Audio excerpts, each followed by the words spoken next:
Terima kasih buat kesempatannya. Pada kali ini kita akan belajar bersama-sama mengenai bagaimana sih cara membimbing murid dalam mengikuti lomba karya tulis ilmiah.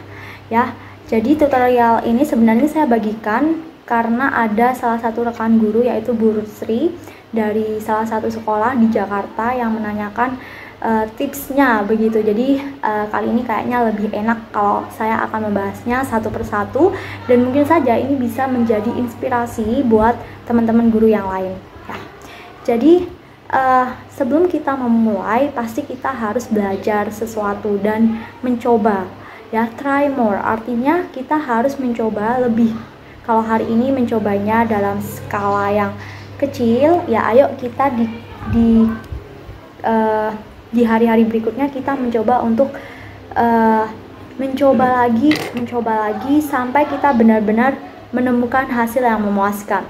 Nah, salah satu prinsip dalam kamus saya adalah we are more than a winner, artinya kita ini adalah lebih dari pemenang. Kalau kita punya mindset kita ini nantinya gagal sekalipun, kita sebenarnya sudah lebih dari pemenang.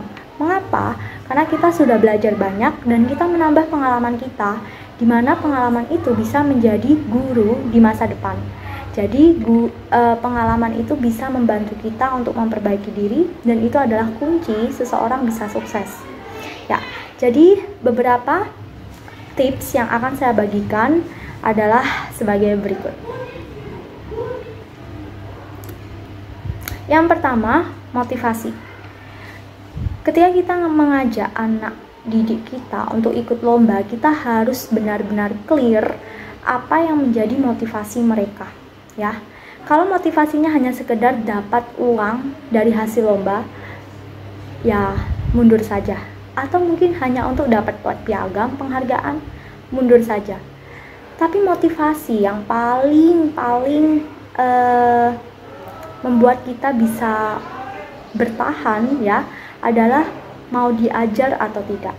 Ya, saya biasanya membuat beberapa rules atau peraturan yang begitu ketat untuk anak tim lomba, yaitu mulai dari nilainya nggak boleh turun, nilainya harus bagus, terus harus taat, jadi contoh, jadi teladan di dalam kelas, bahkan dia bisa menjadi contoh di dalam prestasi akademik dan di dalam masyarakat. Nah, ini adalah beberapa rules yang memang sangat penting dan harus diterapkan buat anak didik. Mengapa? Karena supaya mereka punya tanggung jawab secara sosial moral terhadap lingkungannya. Jadi hati untuk arogan itu ya bisa terminimalisir begitu. Biasanya anak kalau udah menang jadinya sombong, atau mungkin kalau sudah mendapatkan pencapaian yang tinggi jadinya lupa dengan temannya, tidak mau membantu mengajari temannya ya, pintar dipakai sendiri ya. Ini bahaya. Jadi motivasi lomba ini harus clear di awal supaya apa? Ketika anak dalam perjalanannya bisa deal gitu ya, dalam mengikuti bahkan berperan aktif ya, mengikuti kompetisi ke depannya.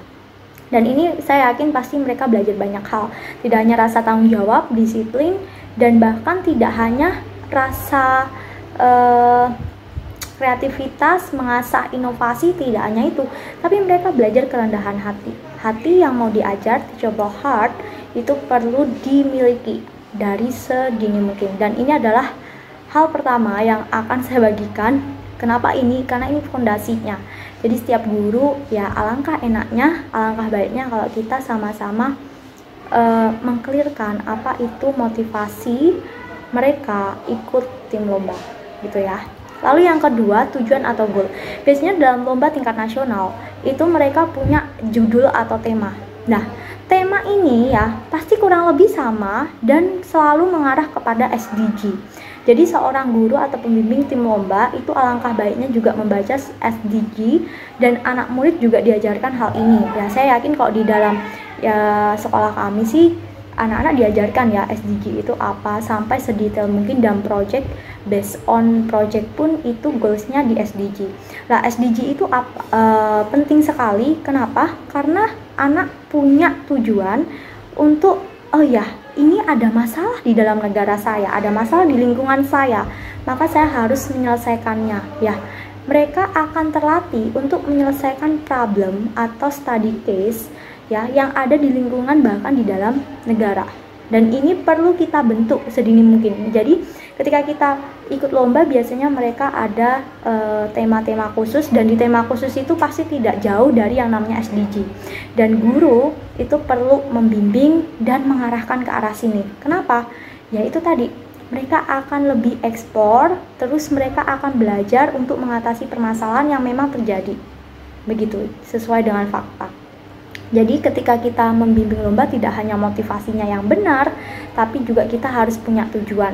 Dengan tujuan itu kita bisa terarah, melangkahkan kaki anak-anak didik kita, anak-anak bimbingan kita, mau membuat produk apa, mau mengarah kemana, itu jelas gitu ya. Yang selanjutnya adalah Google Scholar ya. Siapa sih guru yang nggak tahu Google Scholar? Waktu kita skripsi pun pasti kita carinya lewat Google Scholar ya.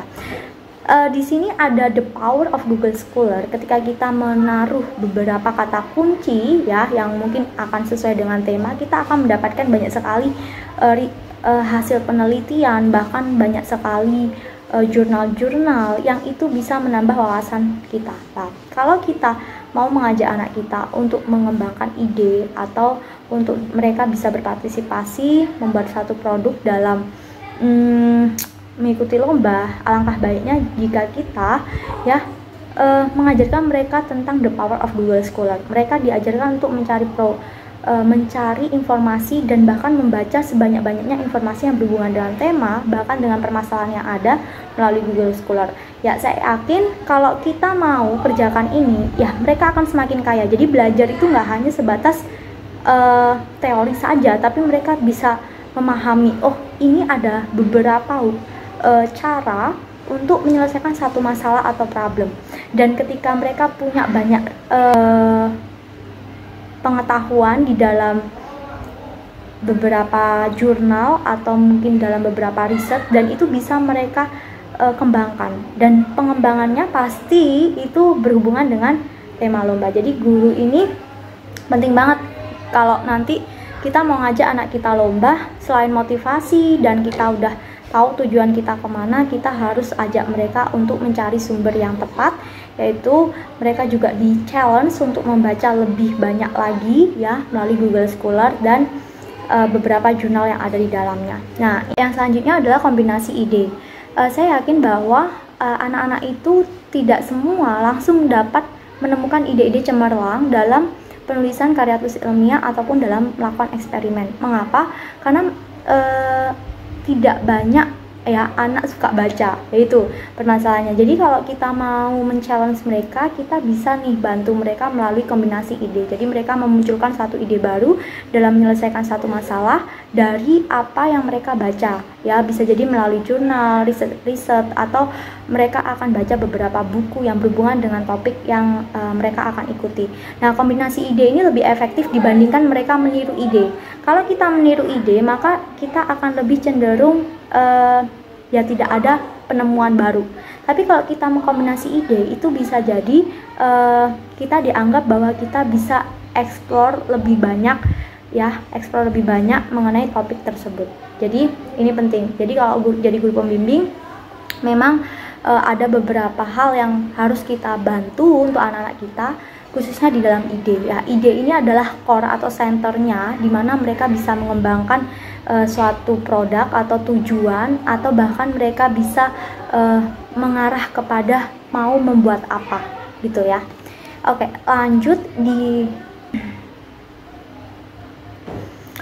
ya. Jadi mereka membuat satu peluang ya, yaitu dari karet, karena di daerah kami banyak sekali pohon karet dan banyak sekali ditemukan limbah karet. Jadi mereka membuat peluang dari limbah karet yang ada yang terbuang sia-sia, mereka gunakan untuk membuat satu produk, yaitu baterai. Tetapi tidak hanya sebatas itu, produk ini digunakan dengan cara apa?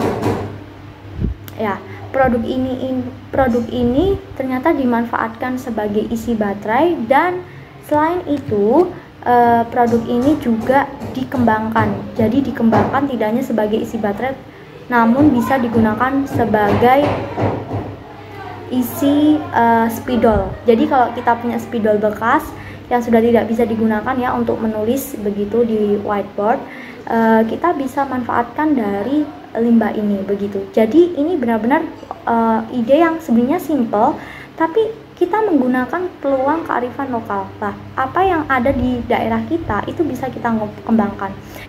Baterai yang mereka temukan ini bisa diteliti lebih dalam, dan itu bisa membuka peluang usaha untuk petani karet di tempat ini. Nah, jadi itu saja. Ya, terima kasih. Jadi itu saja yang bisa saya bagikan. Semoga dari apa yang saya bagikan hari ini itu bisa memberkati teman-teman semua.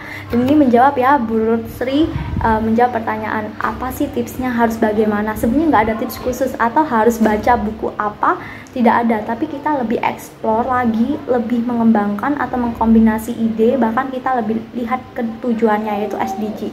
Dengan itu kita bisa mencapai apa yang kita harapkan begitu. Kan setiap lomba beda-beda ya, tapi rata-rata itu pasti based on SDG. Jadi selalu tujuan atau goalnya itu kita akan mengarah kepada SDG, dan ini penting sekali. Semenjak di sedini mungkin anak murid diajarkan untuk memberikan ide. Lah, ini nggak gampang, tapi saya yakin sebagai guru milenial, guru-guru gaul ya, guru-guru yang masih muda, kita punya semangat yang lebih, yang masih berapi-api untuk membimbing, dan kita punya geraknya lebih cepat, kita lebih cepat dalam menerima pengetahuan, bahkan kita dalam hal teknologi ya, banyak hal yang bisa kita pelajari karena kita orang-orang milenial ini suka sekali dengan teknologi, lebih ke arah teknologi. Maka ini tidak menutup kemungkinan akan lebih berkembang lagi ke depannya. Nah, sekian dari saya. Kiranya melalui pemaparan saya ini kita bisa sama-sama belajar, dan saya sangat mengencourage sekali setiap guru-guru dimanapun kalian berada, di pedalaman, di kota besar, kita sama-sama punya tanggung jawab, yaitu tanggung jawabnya apa? Membantu generasi penerus kita untuk mereka berpikir kritis mengatasi permasalahan yang memang ada di negara kita. Terima kasih, Tuhan memberkati, salam sejahtera, sampai jumpa di video selanjutnya.